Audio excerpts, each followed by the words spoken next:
Give me 10 minutes. Not to tell you who to vote for, not to support any party, not to attack any country. Just 10 minutes to explain how politicians really work. Because once you understand the game, you'll never watch politics the same way again. It always starts with a promise. A big stage, bright lights, a cheering crowd. The politician walks up to the mic and says, "We will change the system." And in that moment, hope is born. But here's the first secret. Politicians don't sell policies. They sell hope. Hope is emotional. Hope makes people believe change is coming, even if nothing has changed yet. The promise doesn't need details. It needs energy. And energy wins elections. Look closely during election season. Suddenly, leaders wear simpler clothes. They visit small towns. They eat street food. They hug children. They sit on the ground with farmers. Coincidence? No. This is branding. Just like companies build product identity, politicians build personal identity. Some brand themselves as strong and aggressive. Some as humble and simple. Some as intellectual. Some as outsiders who will fight the system. But here's what most people miss. You don't vote for policies first. You vote for personality. People follow leaders who make them feel something. Anger, pride, fear, hope.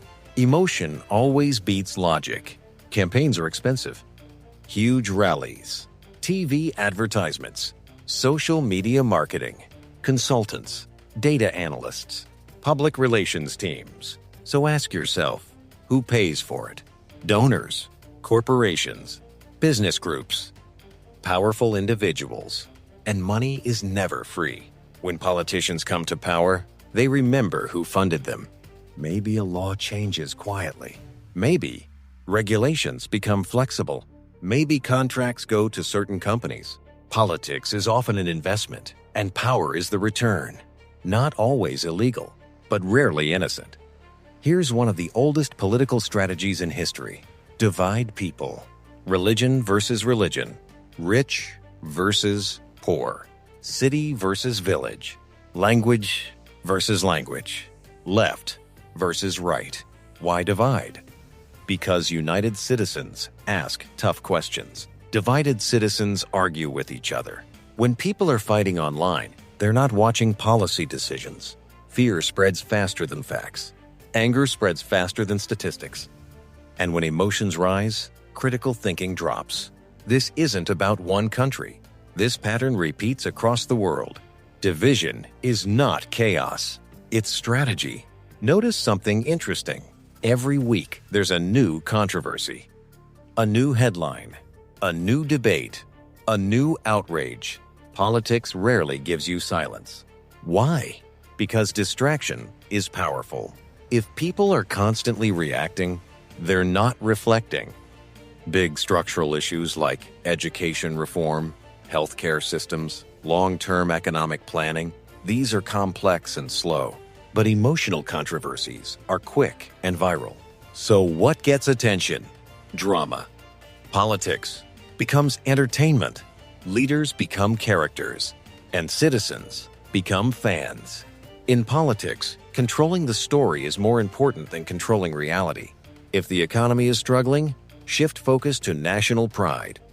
If unemployment rises, highlight external threats.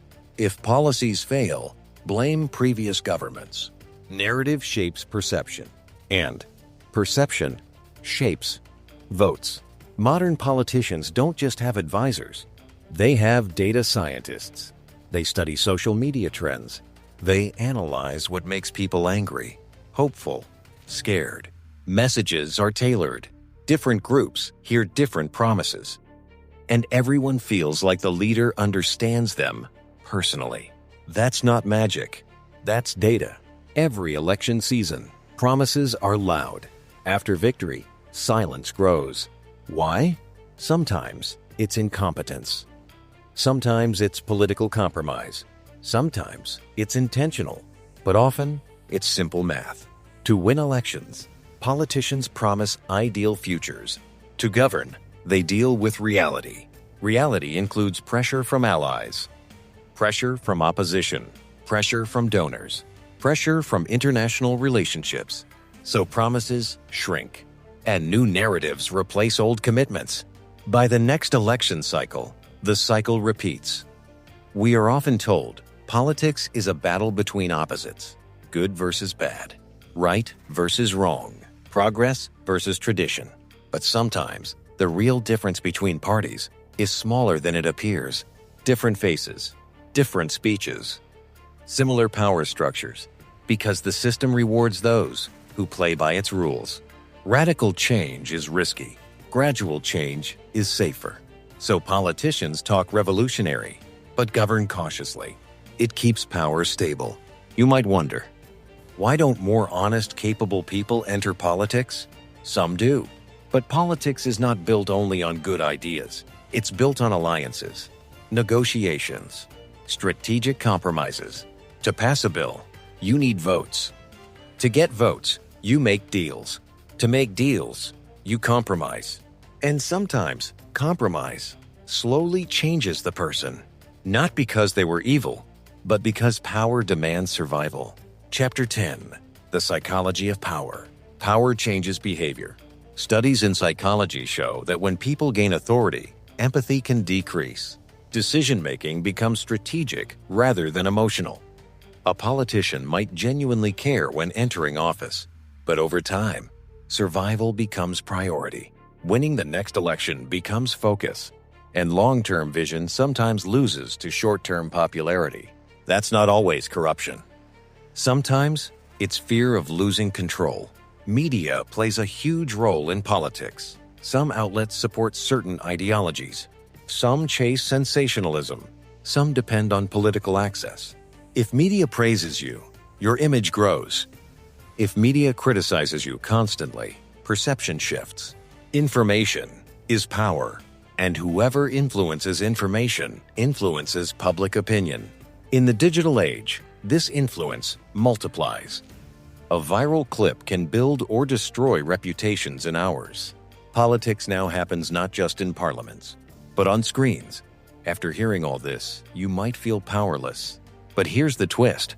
Politicians adapt to voters. If voters reward emotional speeches, politicians give more emotion. If voters reward division, division increases. If voters reward accountability, accountability grows. Leaders reflect the expectations of their society. An aware population changes political behavior. Blind loyalty strengthens manipulation. Informed questioning strengthens democracy. Politics is not a fairy tale. It's not pure evil either. It's a system driven by power, perception, and strategy. Some politicians truly want progress. Some want influence. Some want legacy. But all operate inside a structure that rewards visibility, popularity, and control. Once you understand this, you stop being shocked. You stop being blindly angry. You observe more carefully. You ask better questions. Instead of asking, "Who do I hate?" you start asking, "What incentives shape their decisions?" And that question changes everything. Give me 10 minutes, and I'll explain how politicians work. Give yourself awareness, and you'll never be manipulated the same way again. Politics isn't about heroes or villains. It's about systems, incentives, and human nature. And once you see the pattern, you can't unsee it. Welcome to D-Block. It's not conspiracy, just reality.